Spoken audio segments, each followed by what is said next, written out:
All right, let's call to order this meeting for the CPRD Clubhouse Advisory Committee. And from this point, let's do a pledge of allegiance. Please stand. I pledge allegiance to the flag of the United States of America and to the republic for which it stands, one nation, under God, indivisible, with liberty and justice for all.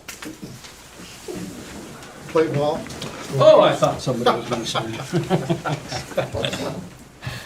Okay, well, we've got the agenda here.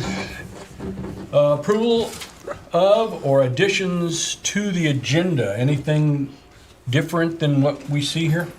I think we also need to approve the April minutes because we didn't have a quorum last month. Did you guys make those minutes available to each other in the packet? I think I have the April minutes. I had emailed those out. Yeah, I had it, and I did call for a vote on that, but again, we didn't have a quorum, so you're right. Is this what we do? Catch up? Yes. All right, well, anybody want to, Has everyone on the committee had a chance to review the April minutes? Because they were presented or available at the last one? yeah, it was, They were available last week. yeah, they were. So, Anybody need it? Run over review them. want to do a motion or something?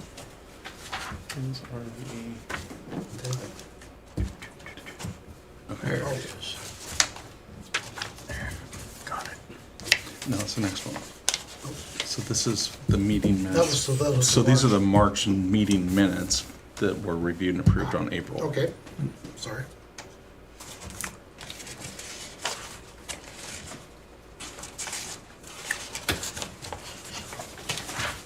Okay.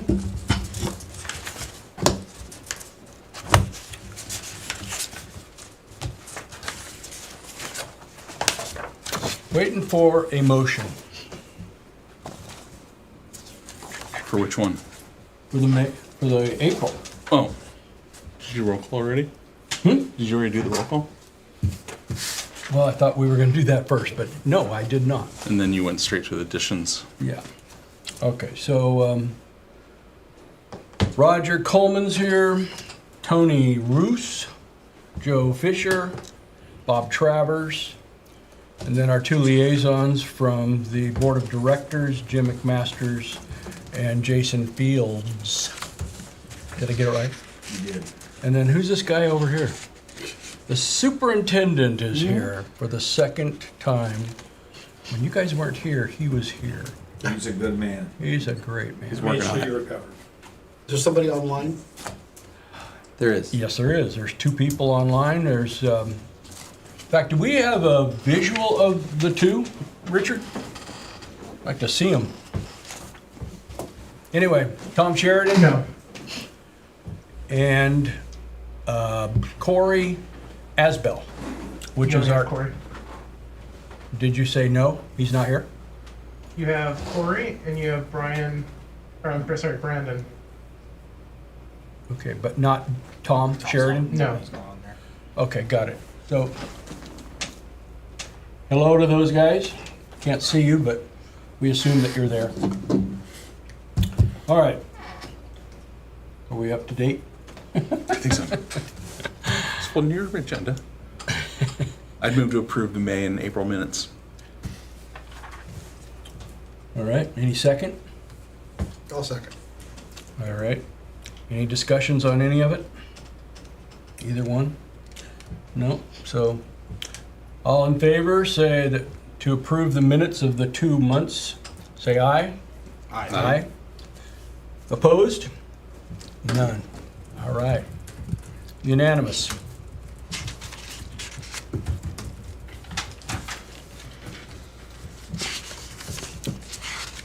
All right, no public participations, except, is Brandon still a, He's on there, and yeah, if he wants to. Brandon, do you want to say anything? I heard you're here.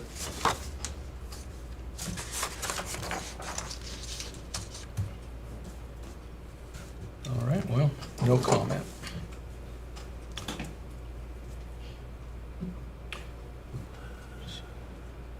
Action items is the next one down. And it's committee reports. What about welcoming a new member? Did I miss something here? Yes, Welcome What? member. the first A, welcoming a new committee member. Oh, that's the first one, yeah. Hello there, Corey. Hello. I hope you're doing well right now. Yes, thank you. Good. Well, and sorry I'm joining remotely, but looking forward to shaking each of your hands here at the next meeting in the future. Great. Well, glad to have you here. Virtual response. And, we're looking forward to it, seeing you in the future. And now, Kellen. Hello. Sorry for my target. All right. So you can add Kellen to that group. And what else do we have here? So we got that one done. The discussion of the final report to the CPRD board. Roger, you want to start out? No, Okay. Joe? Yeah, I mean, one, apologies for missing the last meeting, but I don't know if that, like, what came from the final report, because I think that was submitted March or just after he was put in position. I'm just seeing where that was at and if anything had come of that yet, so. Nothing yet that I can remember. Can I ask from the staff side of things, so has the final report been transmitted to district staff? So that we can get it to the board, or, okay. I just wanted to make sure we haven't dropped the ball on our side. No, you haven't. And this, Roger and I have been working on this. yeah, we met with Kat about a month ago or so, and we talked about getting it into like a PDF format, and she had some suggestions that we included some kind of a table of contents, and then each section have a kind of a title, and then page numbers and stuff. So Bob and I have been working on that, and I think we got the, in a final format, we're ready to give it to staff to make the PDF and provide it to the board. So this is what we're going to have, and we don't know how you're going to put this in an electronic form. I would assume everything's PDF, which it is right now, but how it's going to be sectioned off and placed into that format that you're using, I don't know. It's up to you guys. I mean, I can tell you what staff can do to help with that.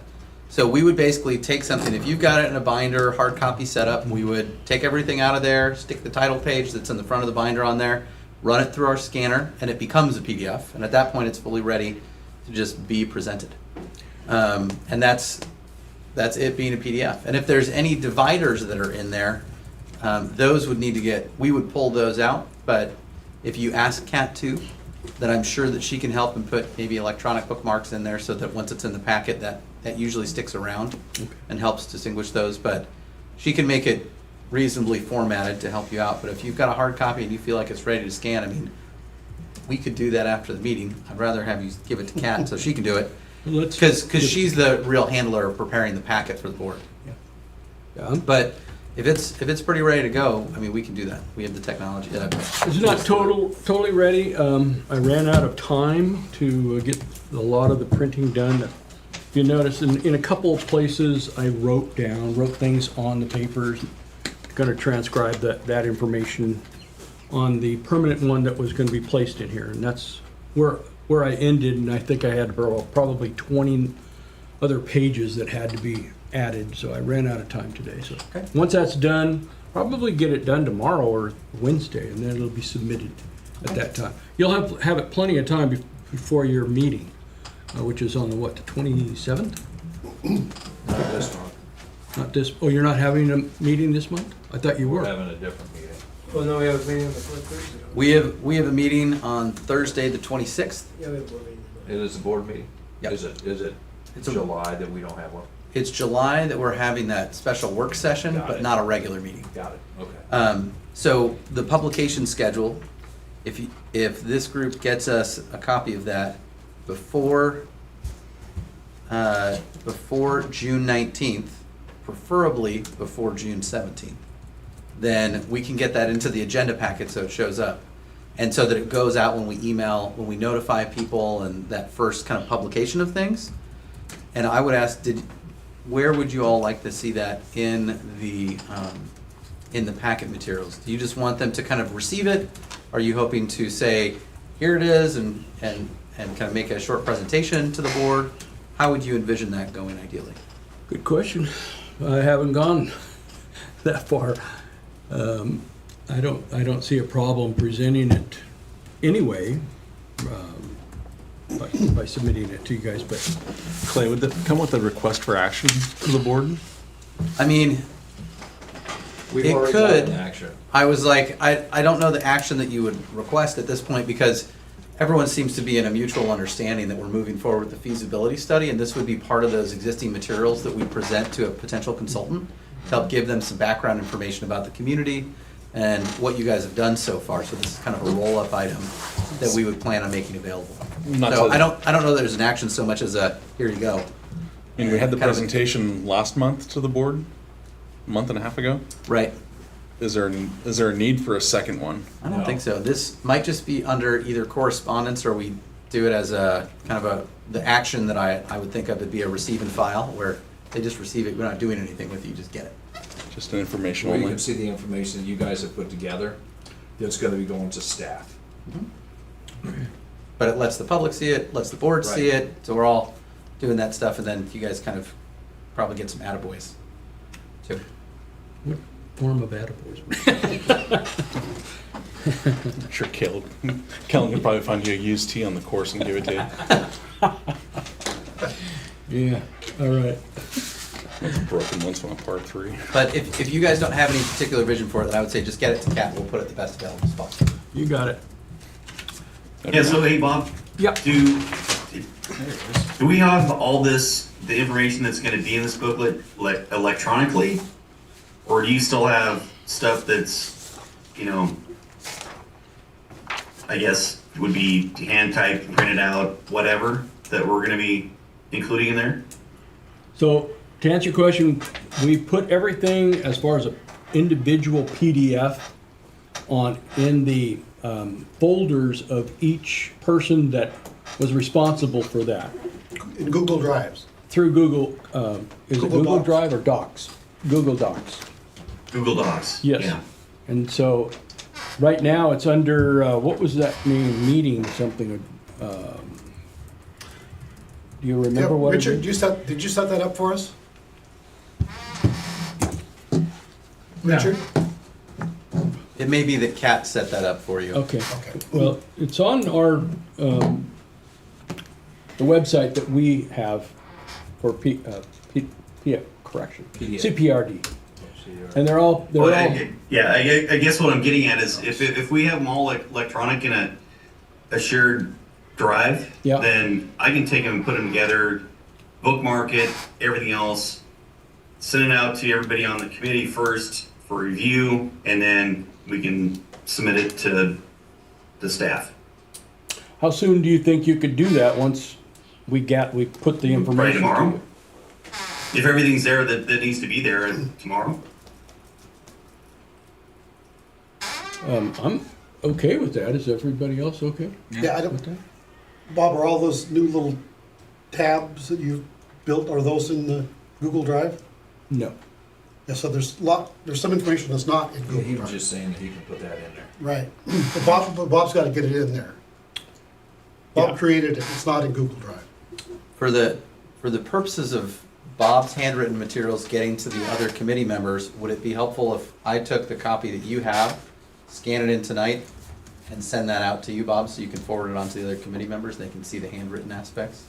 Is that part of what's not captured in the digital You versions? can, but I'm having some difficulty moving that much, meg, what do they call them? Size of Megs? the file, that many megs. Yeah, I mean, it's like Roger is really, he's the one that can make, Comment? he can do 40 or 30 megs of, Maybe, Bob, I'd say come closer to the mic. I think that's Richard's comment, Oh, maybe. sorry. No. Oh, What I was gonna say is, this really should be a digital file with text, not a scan of a document.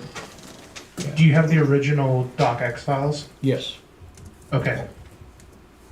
We Most, can convert that to a PDF and combine it based off what you have in that binder. yep. okay. So It'll be getting, a smaller file too, which would be nice. in further discussion with that, is there anybody that wants to discuss what they feel is missing out of this, if anything? How will we know if we haven't seen it? I don't know, just something out of the top of your head possibly could be. I think that was Tom's point of, Yeah. put it together and let everybody look it over. Okay, well, I'm okay with that. If you guys want to, how do you want to go about receiving that information again, Tom? Do you want to discuss it? Is there something that we have to vote on here? Don't think so. Nothing to vote on, although I would ask the question for the newest committee member. Corey, do you know if you've had access provided to this Google Drive, these documents? I haven't yet. So, I'm not aware. If someone's sent me the link, I can take a look, but I'm not aware.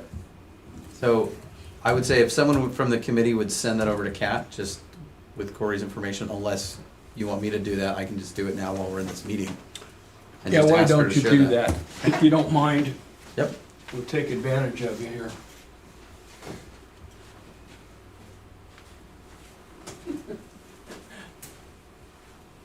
What happened? Darndest thing, trying to keep pins. All right. Don't you have to go home to your wife? Yeah. Go. I mean, if you have to go, you have to go. All right.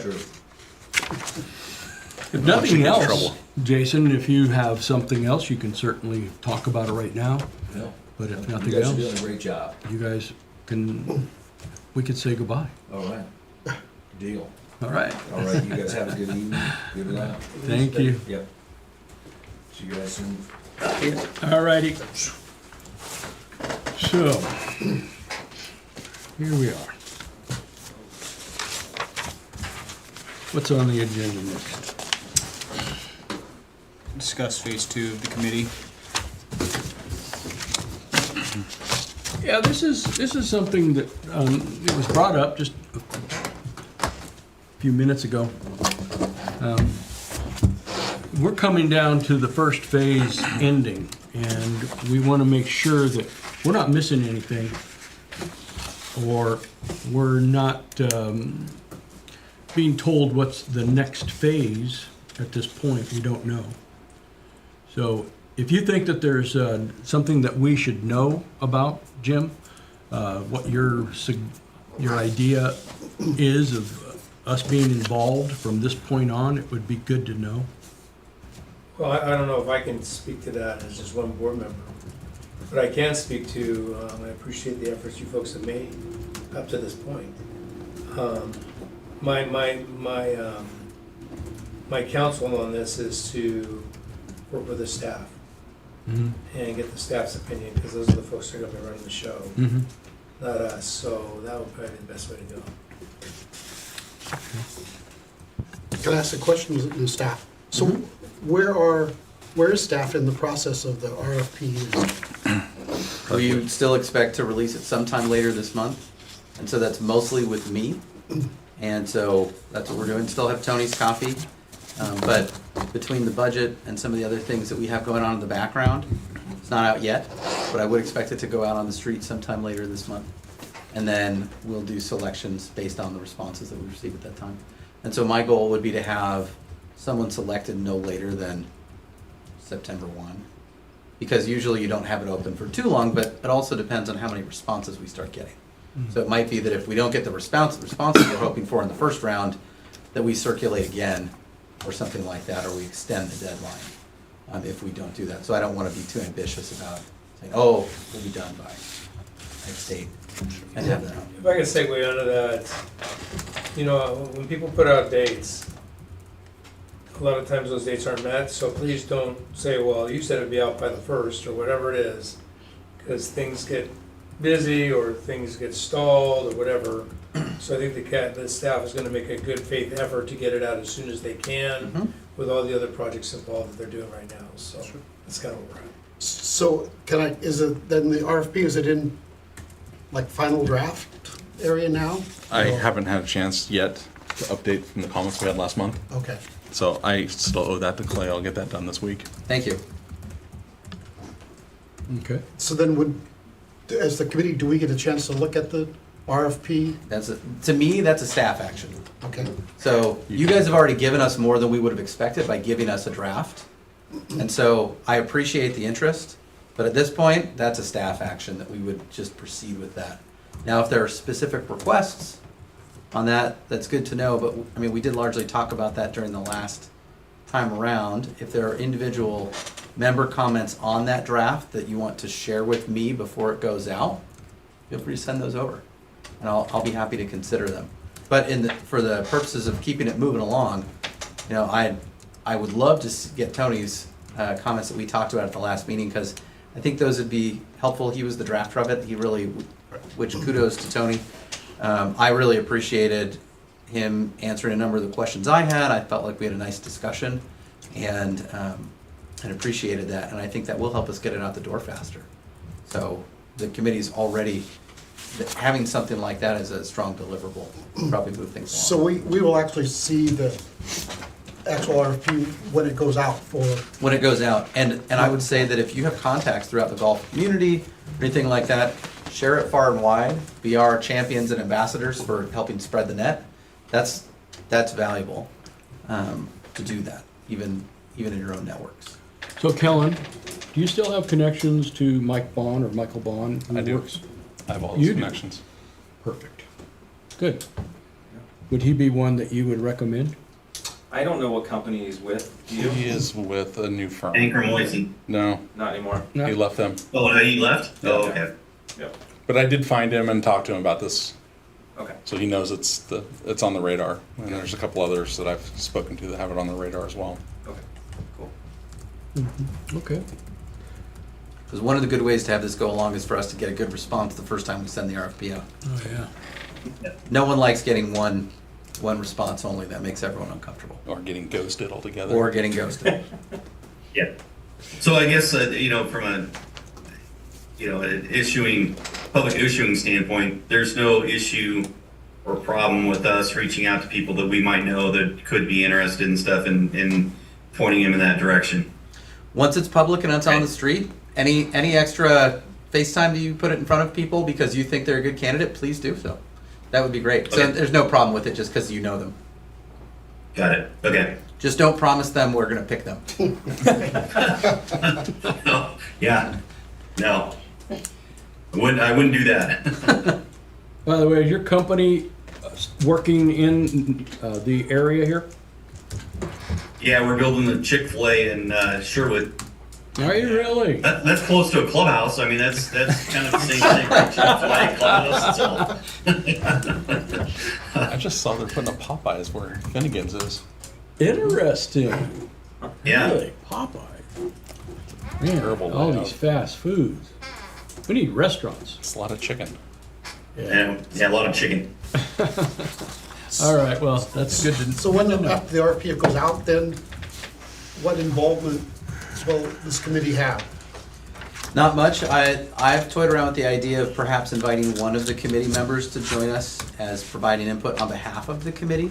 Because again, we don't want to have to wait for the schedules of the entire committee to convene and do that. And this is an administrative process, usually the selection of a consultant. And when I say selection, it's The staff kind of grades and scores. Occasionally for RFPs, depending on the size, you might convene kind of a internal review committee where you get stakeholders to have input. And so having a single member for a project this size might be kind of normal because it's not quite big enough that you would typically have 3 or 4 community institutions involved in that review committee. But having somebody, whoever this committee chooses and thinks would be most appropriate, would be, I think that'd be welcome.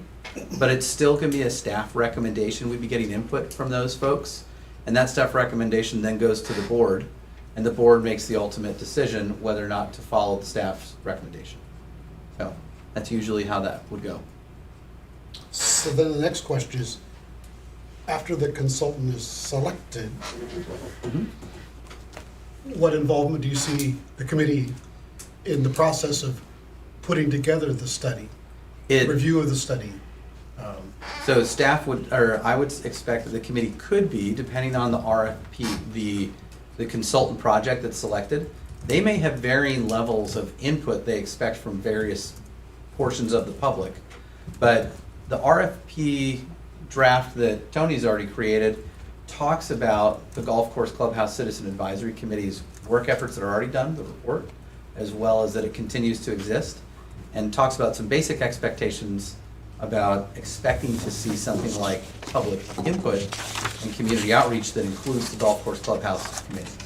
So I would expect that there is a role there, but that would be determined by that consultant that's selected. And so it might be interviews, it might be a presentation with Q&A, getting some information. I don't know exactly what that would be. They might come up with some really great ideas that really aren't on our radar, frankly. And that's what we would hope they would do. Does that answer your question? Yes. Sounds like we just go into standby mode. I would go into standby mode Yeah. for now, and it could be that you step down to, I could see a couple of approaches. So it could be that we keep the monthly meetings on the calendar, but if there's nothing on the agenda, then the meeting gets canceled, and you just wait till the next one. And so we could establish I think we kind of have the meetings established monthly for however long, right? So you guys are doing them on is it the first or second? Second Monday. So we could keep those on the calendar, and if there's nothing to convene for, then it doesn't convene. That's perfectly okay. It's not a failing. Okay. It's just that there's not a lot of active work to be done right now. Yeah, so I'm wondering, why should we schedule a meeting? If you all wanted to go to the golf course instead and go hit balls together, that would be fine. But that would be a public meeting, wouldn't we have to worry about? It wouldn't, never mind. You'd have to break it. Shoot, no, never mind. Ignore that recommendation. Do 2 threesomes because you'll be. We already got in trouble for that once. So. Yeah. I guess that would be my recommendation, then the committee just go into a standby mode and have meetings as necessary and not normal monthly meetings. Well, like you said, if we schedule it, we continue to schedule it, keep it on the calendar, and then once we realize, well, there's nothing here, or nothing gonna happen, then we'll say, well, it's canceled And for so that month. And that would be communication between the chair and the staff liaison to determine if there's anything on the agenda. If the answer is no, then Okay, we just cancel it. We would put a notice of cancellation up, so what you would see is on that webpage, it okay. would change from having a Zoom link to saying, notice of cancellation, this meeting is canceled. Next meeting will be, and it just rolls that. That would be okay. All right. So that way we're communicating with the public as well as then we would notify the committee members. It's not so hot button, our crowd, we're not super crowded in here, so. All right.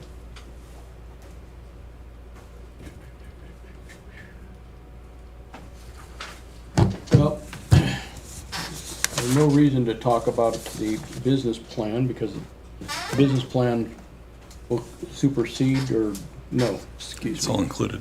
will it be included? It's one combined RFP, even though there's 2 budget line items. Oh, That's what we want. That's another piece of that. We want that feasibility study and the business plan as a key deliverable associated with the so feasibility. that's why you split it in half. Okay, I understand now. Good. And that's typical? All right. Great. So we're assuming the same consultant can do both. The same consultant team will do both. Yeah. Yep. All right. Well, we're coming down to the end here. I can't think of anything else that We'll just go through it. We don't have any phase 2 to discuss. We just talked a little bit about it. What is the role of the advisory committee to the CPRD staff? And on the feasibility study, we've already discussed that. Assist the RFP for consultant of the feasibility study. Been done, taken care of. Yeah, we won't have a decision, we won't have any participation or part of the deciding factor of who gets this. The ultimate decision is really with the board. Okay. The committee, if you, as a committee, after the RFP is on the street and it's been published or what have you, if the committee wants to send a representative to the board with their feelings about what's in the study or something like that, you could do that. Your role is to advise the board as a citizen advisory committee. You're advisory to the board. So if there's a place to participate where someone on behalf of the, like where the committee writes a statement or a recommendation and sends it over, something like that could be fine. But at some of these things are just staff actions and we just kind of proceed because the goal is the clubhouse. So I would say don't feel like you need to be involved in every step of the way because that doesn't seem reasonable. Because the staff will make a recommendation to the board. Right. And basically they will support why they're making that recommendation. Mm-hmm. And then the board will either go with the staff's recommendation or may not. But I mean, that's kind of how it usually works. Yep. It would be pretty unusual for staff to do something that is so off target that the board is like, no, they go another direction. It happens, but usually the staff try and substantiate and explain that too. And so hopefully that would be an opportunity for the board members, even though it's going, or for the committee members to see the explanation that's going to the board, and hopefully it would feel similarly that the staff has reached a reasonable recommendation. But that's on the consultant selection, that first step. Once the consultant's selected, they start doing their work. Mm-hmm. There could be presentations to us at Yep. interim milestone check-ins. That's right. And then at the end of their process, they probably could present back to us. And then as a committee, we could say, yes, we Feedback. pass a vote and we support what the consultants are proposing. And that would be our recommendation through staff to the board to accept that 30% feasibility study. Yep. And similarly, there could be alternatives to that where it's like, we support it with the X, changes X, Y, and Z. And that's fine too, because to say, well, we mostly like it, but there's some things we'd like to see modified a bit, or something like that. Like that's also a pretty normal outcome. Jim, you've been in this for quite a long time.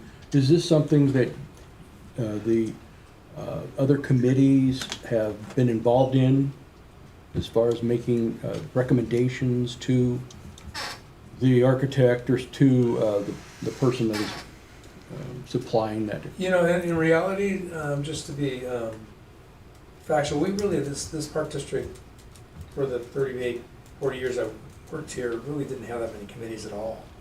Really? Almost everything was staff-driven. The cultural center, the big projects, cultural center, aquatic center, they all did.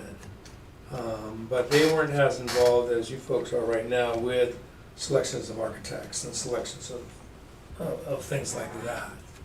Once they basically got it on the ballot and let the voters make a decision, then it was pretty much left out to the staff to, go through that process. So that's kind of how it was. So, we haven't had that many committees, to tell you the truth, historically. It sounds like we're going to relieve you, not you, but the staff to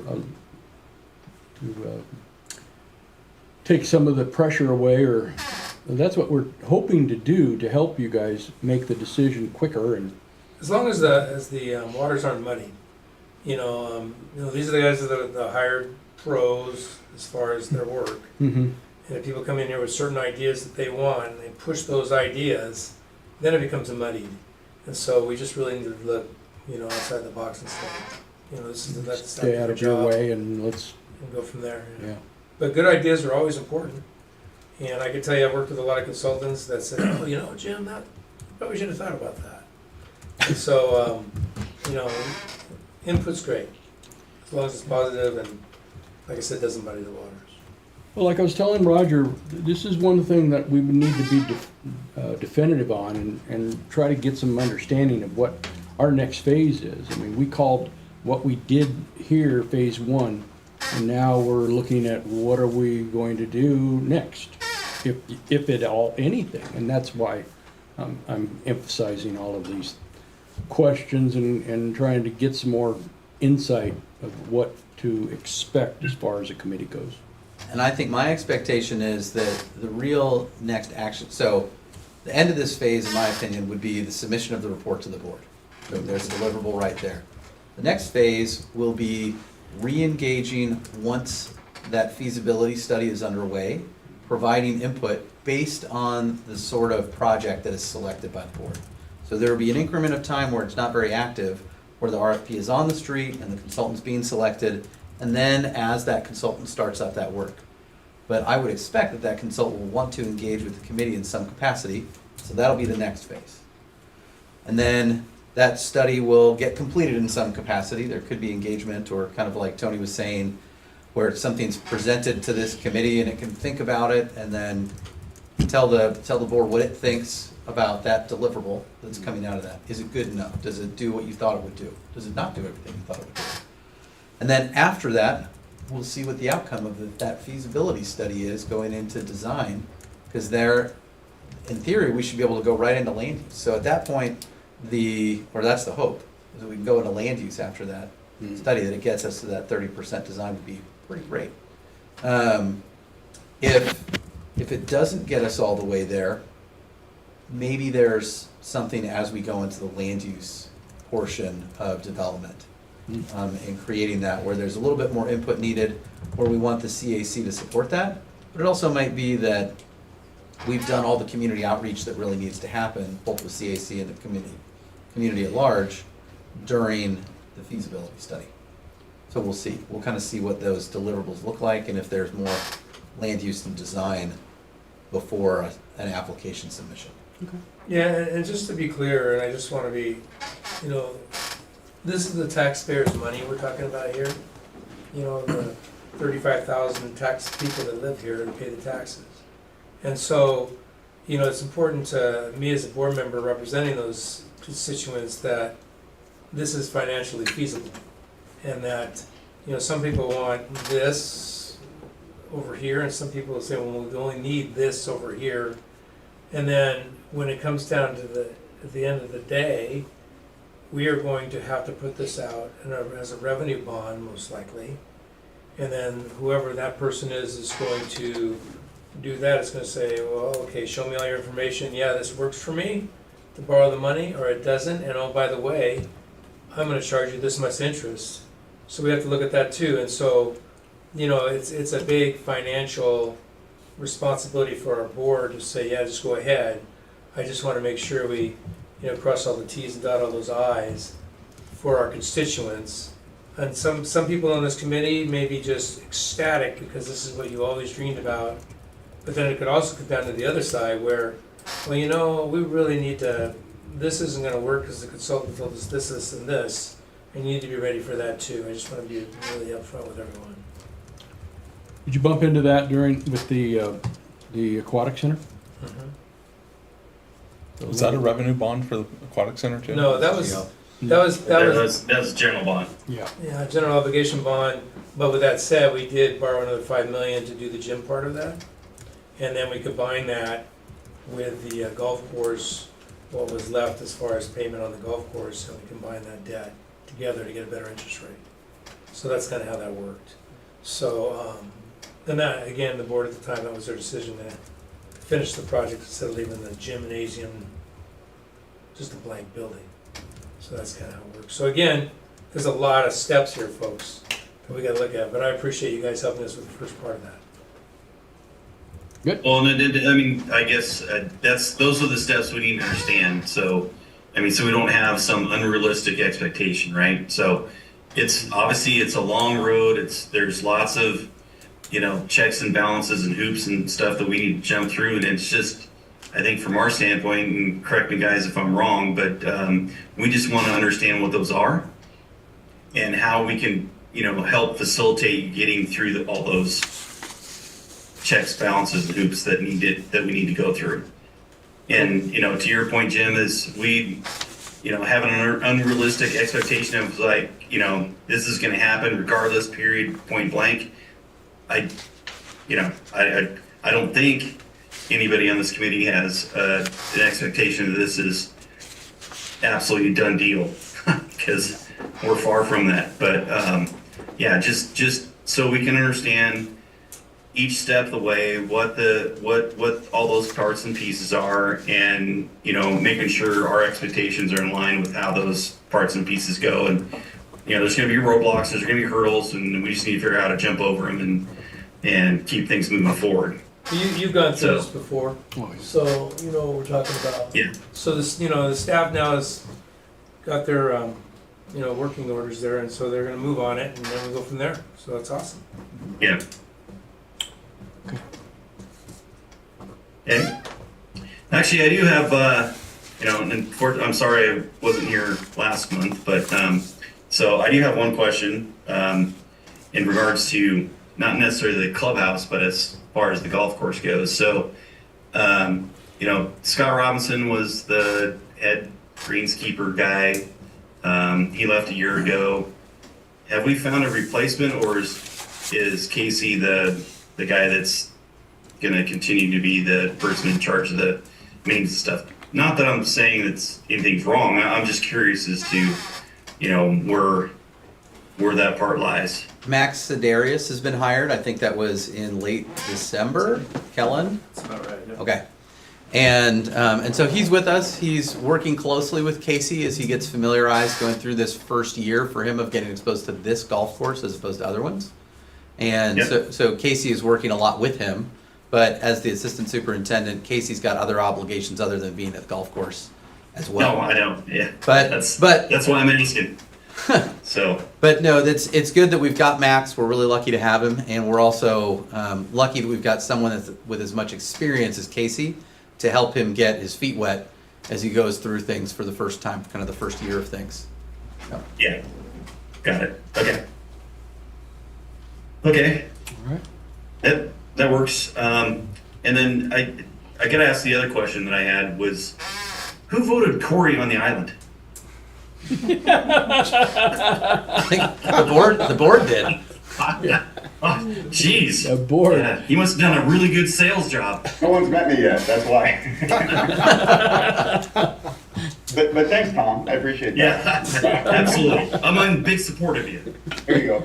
Well, like a lot of us are. Joking aside from Tom, I have a legitimate question, and I apologize for being late to the party, as I was recently voted on. But, so are the RFPs, the request for proposals, are those specifically for the initial, I'm sorry, I'm forgetting the term.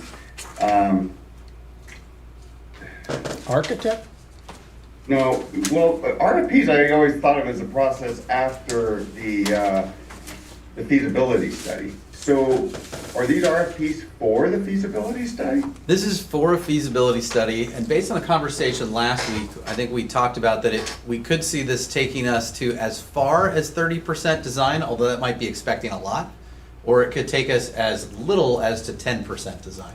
So we'd probably like to see what they come back with. Tony, does that meet your recollection too? Correct. Okay. And so it really depends. It would be killer for it to get all the way to 30% design, because that's kind of like you're ready to go to a pre-application meeting with the planning department and you just do some tweaks and get into land use. So getting to 30% design would be pretty great. And I don't know, we'll have to see what we end up drafting with that final RFP and what kind of responses we get. But this one, I think that part of it is this is unique, is we want to make sure that we end up with a model that's going to pencil as far as not being something where it's running the red all the time and it's really dragging the golf course down from that standpoint. And that we have a design that's appropriate from kind of existing market conditions and expectations for this sort of a facility and the sort of golf course that we're going to have there. So that's why there's a feasibility study being done this way. Does that help, or is there something more to what you were asking, Corey? No, that's very helpful, thank you. Again, when I think of RFPs, I think of kind of the post-feasibility Yep. part, but if that's for the feasibility, that makes sense. Yeah, I think my hope is that we engage other community organizations in the management and running of whatever we put in place. Because I think, I come in, it's my first meeting and have my biases and thoughts, but, I believe that we can have a standalone clubhouse restaurant outside of the golf course, and maybe that's in partnership with another community organization. So I hear you talking about the money, and we want to make sure we don't, sink the ship. But my hope is that we can come up with something that works for not only the golf course, but the community as well. Yep. So it's on the table, Corey, as far as possibly hiring out or contracting out through independent contractors or long-term lessees. With the restaurant, that is a possibility. And then there's other factors involved, pro shop and the various other things. But right now, we're not, as they've told us many times, we're not in the business of a restaurant, a food industry. Right. So that's a whole new learning process that somebody would have to go through with CPRD, and I don't think they're ready to do that. So yeah, that's a possibility. Thanks for bringing that up. Yeah, thank you. No, I'm optimistic that we'll come to a solution that works well for the community, the golf course, and, I just look at the local oaks and greens and, the number of people that aren't golfers but would utilize a facility like this. Oh, yeah, for sure. I wanted to ask, thank you for that question, Corey. I'm actually asking Richard a question. Richard, I feel like I see a prompt, either an exclamation point or number 1 in the Q&A box. Do we have any questions that have come from folks? Oh, Just Brandon. and it just said, I'm here, no questions, thanks. Okay, Yeah. great. Just want to make sure we didn't skip anyone. We've come down to the last, I think everybody's had a chance to talk. Anybody want to throw in their 2 cents here? Kellen, you have something to say? I don't have anything to add at this point. All right. I I have. just want to know, It's new clubhouse. Oh, everybody talking at the same time. Tom be coming in from Boise, is that okay, or? Yeah, I'm home every other week, or every couple of weeks. I was just home this last weekend. I'm sorry, Yeah. you poked the bear first with me, so. I know, exactly. Am I still in district? Yes. Yeah, I still pay for my house over on the greens. So, Yeah. and my wife and kids live there. I might not be there very often, but Miss you, buddy. that gives me a vote. I miss you too, Corey. Hey, I heard you got a new golf cart, so you're gonna have to show me your little hot rod you got. Yep. Pretty nice.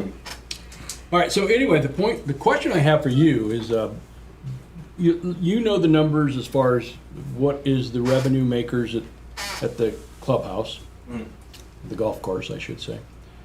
The putting, what is it called? I don't even know what. Mini that's putt called. course, the putt course. The putt course, whatever it's called. Do you have numbers for that? I do. Can you share with us? I mean, I cannot off the You top of my can't, head okay. at this moment, but Okay. yes, I can. I'm come just back curious. and let you know. Yeah, absolutely. What numbers are you looking for? Just the usership? Yeah, basically. the That's what I don't ever see anybody out there, but Roger says he's seen All the time. numerous people. You obviously would know if you're keeping it and maintaining it to see if that's being used, I mean. I don't maintain it, but No, I see it, and yeah. you No, manage. Kellen's out there every morning mowing the fairways and greens. Or practicing it. Yeah. Okay, well, I was just curious.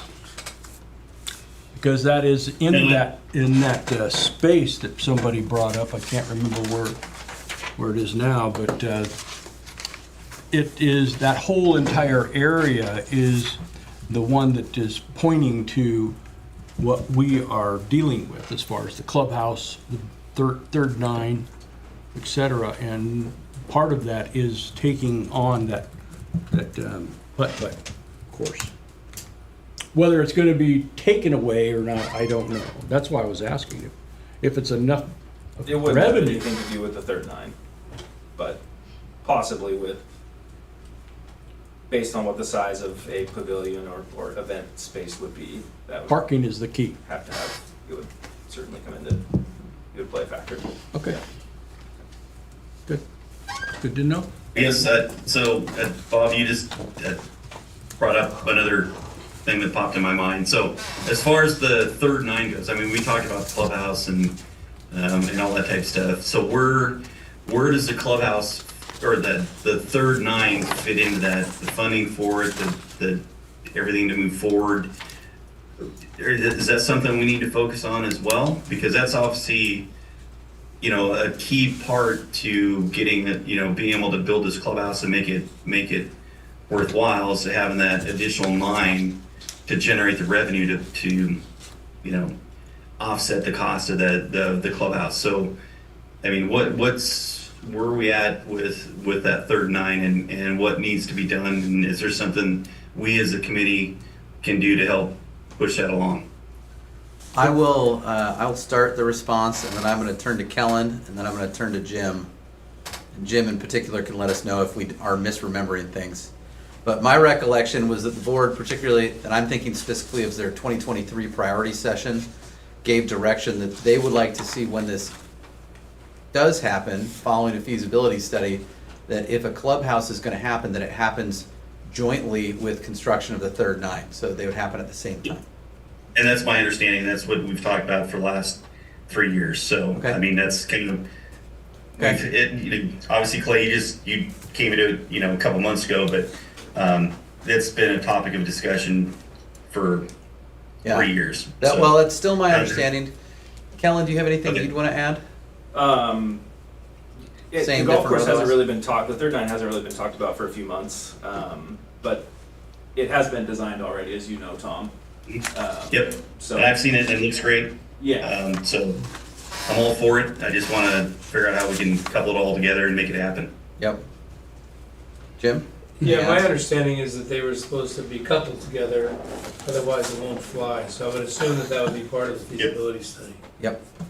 And those are going to be the assumptions and that we would share in the RFP that goes out, that it is an existing 18-hole golf course that should this get built, it will be built in conjunction with a third nine. And that would be the description we give the consultant.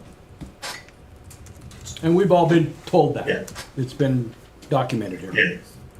So Tony, have you, I mean, has that been, you know, the everything you put together, which is fantastic, by the way. I'm not recalling if that third nine was mentioned in there or part of it, or, you know, our recommendation to the board or to the staff on, you know, the RFP, is that part of it or just you know, an outside wire that says, hey, we're also gonna do a third nine coupled with the clubhouse, but we're asking for a feasibility study just based on the clubhouse?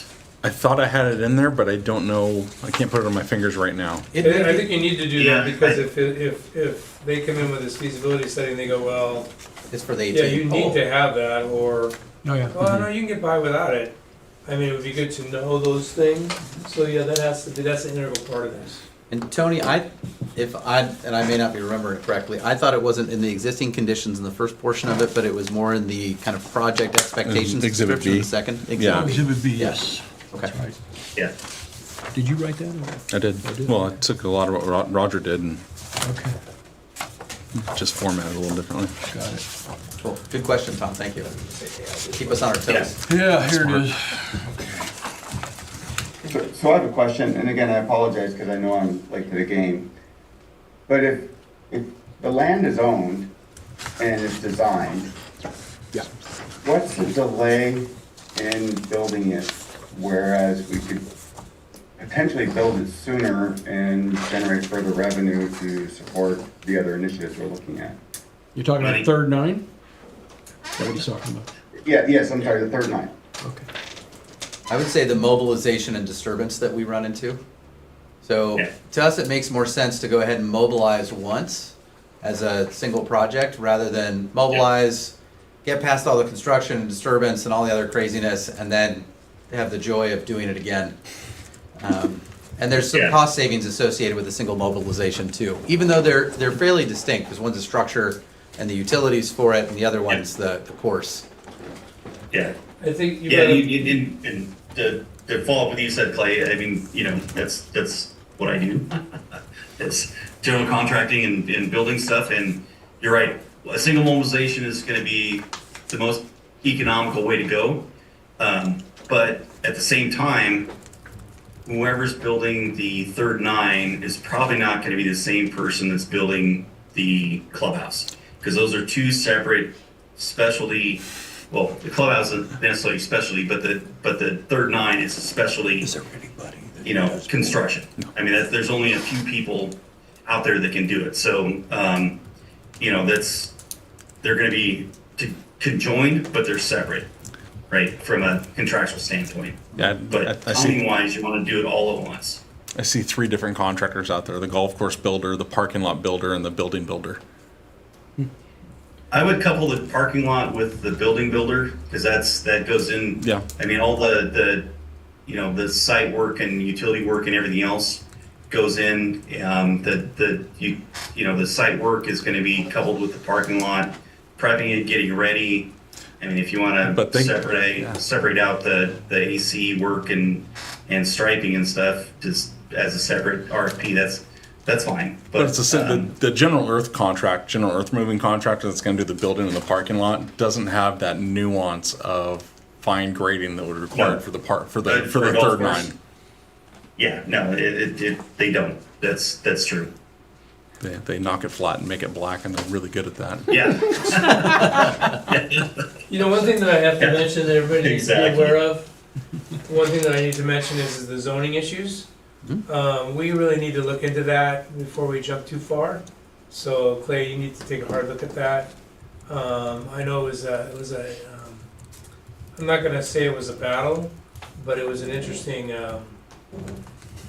discussion for many months on zoning in these properties, being agriculture and so on and so forth and all that. So that's, before we get too far and we're gonna do this, we're gonna plow that and do this, we really need to make sure we're all clear on that zoning and that we can move ahead that way, because that can always hold up things. I don't want to spend money ahead of time when we find out, oh, wow, by the way, you got these zoning issues and you can't do this possibly.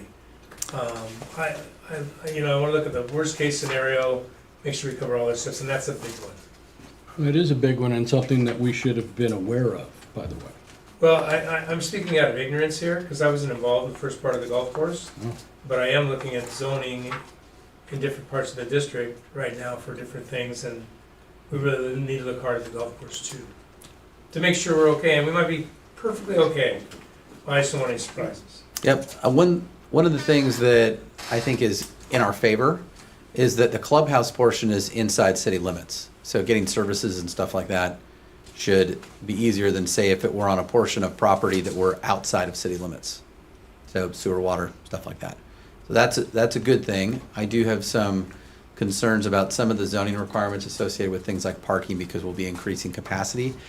And I'm not 100% sure how the city will want us to do the calculations, since the structure is accessory to the golf as a primary use. So, Yeah, and I went through that with the aquatic center and Right. had a battle with it's parking. a ton of fun.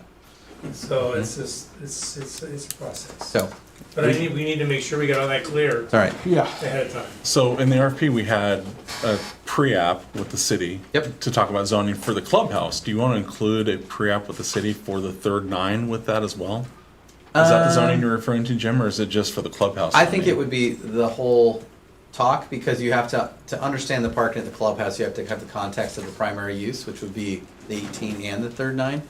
And, but I think that within the RFP, it's still doable. And you've got the county, a savvy consultant would do that. you got the but- county, and you got the neighbors, and so you need to look at all those things too. Because the city limits runs across the park, the golf course? City Yeah, limits boundary? partially, but that other part is. So the third 9 is out in I county think lands? so, yeah. That's my understanding. I So it's think. like EF20, is Wilsonville it? Road, yeah. Hmm? I think off of Wilsonville Road. Right, So we'd have to deal with the county for the third 9, but we wouldn't have to deal with the county for the, no. So do you For want to the have a second clubhouse. pre-app with the county for the third 9 as part of the RFP? I mean, we could, pre-apps don't bother me that much because they're either low cost or de minimis cost. I mean, frankly, the cost of the people attending is usually far greater than the cost of the meeting. Or preparing the application? But it would be valuable, and you can go in as early as you want into a pre-application meeting. We could do that at the staff level. Because that to might set affect the expectations. parking count requirements as well. Definitely. So I think that a savvy consultant will realize that they have to do the math correctly, but that's part of it. And that's why I brought up the putt-putt area. Just to be straightforward. Okay, I think we've beat this horse to death. Anybody want to mention anything else? New business? So are we bypassing July for our next meeting, or what's the agenda there? To be determined, let's put it that way. I Yeah. don't know if there's anything that's going to happen in July. I think everybody needs a break. And we Yeah. we just have a work session, but not a board meeting in July anyway. Well, that's, So that's Yeah. canceled. Unless we have an emergency board session for a contract somewhere, otherwise we're. so let's do temporarily, to be determined or tentative. Okay? And then if something comes up where we have to finish something, or, well, we'll figure it out. Okay? But in the meantime, you don't have to worry about it. I don't So no think. meeting July, Yeah, and we'll stay tuned for August, yeah, correct? yeah. Okay. I have a question Hmm. about the board work session. Mhm. Is that open to the public? Yep. Although I will say that there's only, it's gonna be a special meeting, and that means as opposed to regular meetings where they're kind of a broader agenda, it'll be a special meeting that'll only have one agenda item, and that'll be the work session. And so people can come, they can still make a public comment, but it'll be a work session for the board itself. They won't make any final decisions. They'll kind of be discussing those priorities, making sure that we know what they are, and talking to each other a lot, frankly. Yeah, so in theory, the public really doesn't have much input in those sessions. It's more for the board to get together and discuss, where we're at, what we're doing, and how we're gonna go forward with different projects. And so, that's how it was last time too. So I'm not sure how much comments they can make, otherwise it's not a work session anymore, it's a Right. sell your product session, and that's not where we're at. So. Usually it's, you can make comments for public comments not on the agenda at the beginning, and then you're done. The public is not really gonna be discussing things, but they can make a comment, but there won't be ongoing dialogue with the public. That's not the kind of work session it is. I have another question. What kind of background information is going to be provided for the new board members? So we're gonna be giving them information, so we'll be releasing the same thing to everybody, but it'll presumably be new to them. So basically we'll be kind of, I'm gonna pull together the materials from the 2023 work sessions that were in September and October, and the outcomes from those. So that was facilitated by the Mid-Willamette Valley COG, and they had some outcomes associated with what the capital project list, the general priorities, once they got beyond talking about just capital projects and those things. And there was some scoring. I don't recall exactly if there was a single synthesized, these are the important things from 1 to 10, but they did a couple of scoring exercises and things. So I'm going to be going through those, packaging those up, and presenting those things to the board in advance so they can prepare for them. And I may actually take those, prepare those, and stick those somewhere on our webpage where people can get to them, because they reflect our current board's priorities anyway. Probably a good thing. And, but I want to keep it tidy so it's not some strange wandering treatise either. Does Because it was a lengthy discussion. It was multiple hours in the first session and then a slightly shorter work session on the second one. So by the way, I, again, apologize for not knowing, but who are the new board members? One is Brandon Slider, so he appears to be waiting patiently in the wings. And then Nick Conan Okay. is the other one. Got it, okay. Just curious. Yep, and they become effective on Getting July. results, so, Yep, yeah, they become effective on July 1st. yeah. But based on the election, the numbers right now say that it'll be them, and it doesn't appear that, based on outstanding or undercounts, that could be overturned. Got it. Are you over in Idaho? Are you in Boise? Close. I am. Yep. Have you looked at their golf course out there? I talked about that in the past. Yep. And- Yeah, Lakeview. So I live in Meridian. That's where my apartment's at. Yeah. So Lakeview Golf Course. It's owned by Meridian Parks and Rec. They've got a pretty good system set up. I mean, it's kind of similar to what we're looking at, or have looked at, which is a tuck under, which means that you got a below grade parking for all the cart barn is under the clubhouse, which makes it compact. It's probably the clubhouse is probably itself is like 4,000 square feet, somewhere in there, and it's got a restaurant and an outdoor seating area and everything else that's operated by a private entity, and then you have the pro shop. I thought that was, So- I thought that was the city of Boise, Park and Rec, not Meridian. No, this, yeah, so City of Boise, I don't know if they have one, but City of Meridian, Meridian Parks and Rec, is the one that owns this course. I mean, that's the only one I've played in here. The only reason I'm saying that, if you're over there, I know that's the Boise golf course there. I forgot the name of it, darn it. But anyway, they got a $3 million gift to redo their clubhouse and everything, and they're doing a Really? club community type center, and they're doing that now. I think, yeah, I'm kind of recalling, I think it's called Boise Ranch. I don't know, but anyway, if you can check it out, or I'll get back to you. Yeah. That'd be great. Yep, no, I'll definitely check it out and stuff. So like I said, I know the Meridian Parks and Rec, their course, it's a nice course. Their clubhouse was built back in the early 90s. Mm-hmm. But it, like I said, it was a tuck under where all the carts and everything are housed underneath the clubhouse. And it's a flat. I mean, if you've ever been to Boise, it's the Treasure Valley is completely flat. Right. So there's no hills around here outside of town, up in the mountains and stuff. But yeah, I'll go. Now that you said that, I'll go check out City of Boise or Boise Parks and Rec, what the course they have and stuff, and see what they have going. Darn, he's gotta go play around the golf. Cool. Yeah. You can play golf there. There you go. Exactly, it gives me an excuse. So Okay, well, the date of the next meeting is August 11th. And with that, I'm going to call it adjournment. Done. Thanks all. Yeah, thank Okay. you very much, thanks Corey. everyone. Appreciate Y'all- all your hard work. All right, Tom, nice Bye-bye. seeing you again.